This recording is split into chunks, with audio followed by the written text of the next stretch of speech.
So yo guys, welcome back sa ating Minorin Vlog. So for today's video ay dumating na kasi yung order ko na Honor X9C, yung vlog ng mga vlogger, yung mga sikat na vlogger ni Malupito, ni Kong, yung mga pinapakuluan, tinapot-tapon-tapon, sinasagasaan ng kotse. So ito na yon, si Honor X9C, successor ni Honor X9A and X9B. Pero ito daw yung pinakamalakas nilang phone, pinaka durability.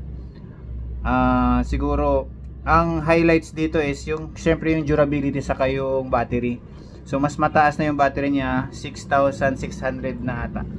So tingnan natin. So guys, bukas na pala to guys, kasi pag deliver dito kailangan buksan kasi required siya para malay mo yung laman bote, di ba? Malay mo yung laman hindi talaga yung cellphone. So kailangan talaga siyang buksan para makasiguro. Okay, so ito na yung unit, Honor X9C. So ano yan guys, yan sa lahat ng box nila ganyan talaga yung nakalagay, yung parang purple.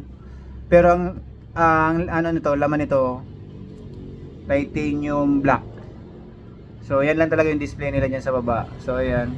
So ano lang to guys, 15,999.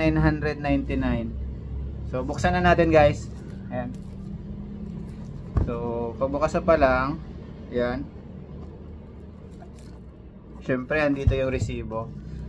Ito yung unit guys, titanium black. Dito muna natin yan. Tapos ito yung case, yung free case nila.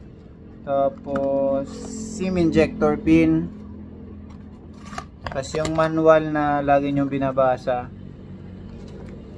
So mabilis na unboxing lang to guys Kapakita ko lang yung sa inyo yung laman talaga ng box nito, tapos kung first impression sa unit. Tapos meron naman siyang 66 watts adapter, tapos type C to USB na cable. So yun lang naman guys yung laman niya, wala din siyang headset. So yun man talaga yung expect natin sa gantong budget phone. So tingnan na natin yung unit guys. So ito yung unit. Wow, actually nakita ko na to guys kanina, pero hindi ko siya napansin masyado. Ang ganda niya guys, solid na solid, tapos medyo magaan lang siya. Yan yung likod niya guys Wow, ang ganda. Titanium black. Tatlo yung color niya guys, meron siyang violet saka blue ata yun. Pero ito yung pinili ko. Yan. Curved display siya guys kagaya ni X9A at si X9B. So abangan nyo na lang yung yung gaming performance ito, saka i-upload ko din yung, sasama ko na rin yung camera niya, kung maganda rin ba yung camera, yung yung performance, everything. Isusunod ko na lang yung upload dito. So ito quick unboxing lang nitong unit na to. So sa tingin ko naman maganda to.